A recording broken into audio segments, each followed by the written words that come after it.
So you're looking to pick stocks, just own single name stocks, but you're not sure where you should be looking. I got an answer for that, guys. How's it going? Name is Michael EJ of Economic Stock Picking, and we're just gonna get straight into it. And really, it's more so where to look to pick stocks where your research is worth your time. That's what it's really about. Your research is worth your time. And there's two different parts to it. And this came from an article I just recently read while at work and kind of did a little bit more digging on it myself. And it really comes down to companies or sectors, really. Sectors where company-specific events will move the stock more than others, as well as going places where there's less research coverage. Those two kind of explain it all. Now let's just talk right about it. So first is the sectors. 3 sectors you should really focus on. It's technology, consumer discretionary, and healthcare. These 3 has been shown to move the most based off of company-specific risk or company-specific events. For my academics out there that's in finance or economics or something business related, we all know about R squared, so that's what kind of the judgment is. But essentially, you look at these 3 sectors and you compare it to the rest, and what you see is that these 3 sectors really move off of things that happen with the company itself. A company-specific event, announcement, earnings, moves for the future investments, and these sorts, like things that happen with the company, they move the best way, and vice versa.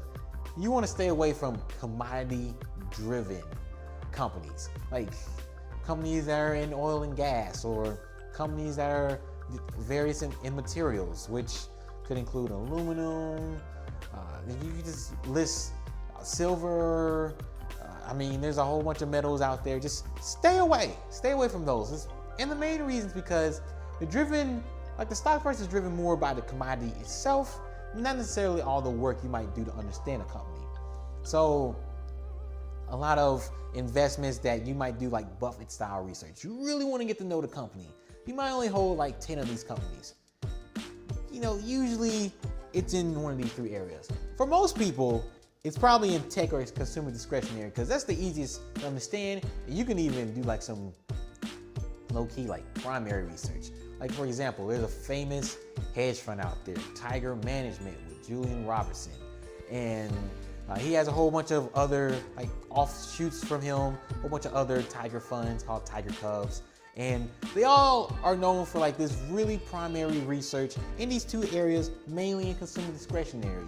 Like for example, an analyst would go inside maybe a Foot Locker, for example, and they see like a whole bunch of like basketballs or baseballs like to the side, or see a whole bunch of shirts in one area, and they'll bring like these little stickers, and they put these small stickers to act like they're looking for something. Put these little small stickers on like a shirt or something, and they'll come back a week later and see how many of those stickers are still there on various shirts. Like, if you want to take it to that level, you could take it to that level in consumer discretionary, to an extent with tech, if you really understand different things there. I think healthcare is underrated, but you should really take a look there. There's a lot of different drugs coming out. They've kind of loosened the reins in terms of drug approvals. Biotech's a really big field, really big, especially also in the VC space. So really watch out for that. Healthcare could be one you can look at as well. Don't be afraid by it, because you don't understand it at first. But once you really dig in, get the understanding, patents, a lot of good strategic assets across the street, but patents I hold highly. You can see in the card why I hold them so highly. Healthcare is really the name of the game for them. Now, looking at it from a research perspective, we all know about sell-side analysts. There's a lot of people who don't think they're the smartest.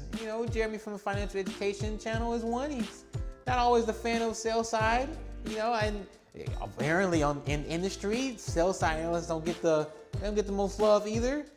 People just don't pay attention to them or use them as just basic industry research. It's okay. Well, sell side is really good at price discovery. They really offer a lot of information, and they kind of make markets more efficient. That's kind of why they're there. And drive trade commissions. We don't need to talk about what else, anything with that. But yeah, I mean, sell-side analysts do have some value. The problem is like margin, the rate of diminishing returns when you increase amount of sell-side coverage. And that's why you need to focus more on small and mid-cap companies. These companies, usually some don't even have 10 analysts covering them. Whereas you look at Apple or Amazon, for example, where there might be as many as 40 analysts covering them. And you know all 40 are trying to provide something a little bit different. A lot of times it's not that different, but when you have that many times to get, to provide something different, you probably want to pull it off versus 5, 10, maybe even 20 analysts. And that's a lot in this range here. Now, you also have to be comfortable with having, they say there is more companies here, but there's not as many good companies. There is relatively slim pickings. If you look at margins, if you look at growth, a lot of the high-flying growth companies that you might have seen or been hearing about back in the day, maybe 60s, 70s, 80s, 90s, that, was where the small cap premium was really discovered. A lot of those companies get taken out easily now. Private equity, merger and acquisition mindset now with extra cash. I mean, buying growth, that's kind of a thing now. So the small cap space isn't what it used to be. Similar to mid cap, but I think mid cap's a little bit better, provides a few more opportunities. This is where I find most of the companies I really like. It's usually in the mid cap space, but focusing your attention there is really going to reap the rewards and the benefits of doing your own research, doing your own digging, and finding a diamond in the rough. That's all I have for y'all today. I am really focused on trying to help those that are thinking long-term mentality. 3, 5, maybe even 10 years of holding a stock.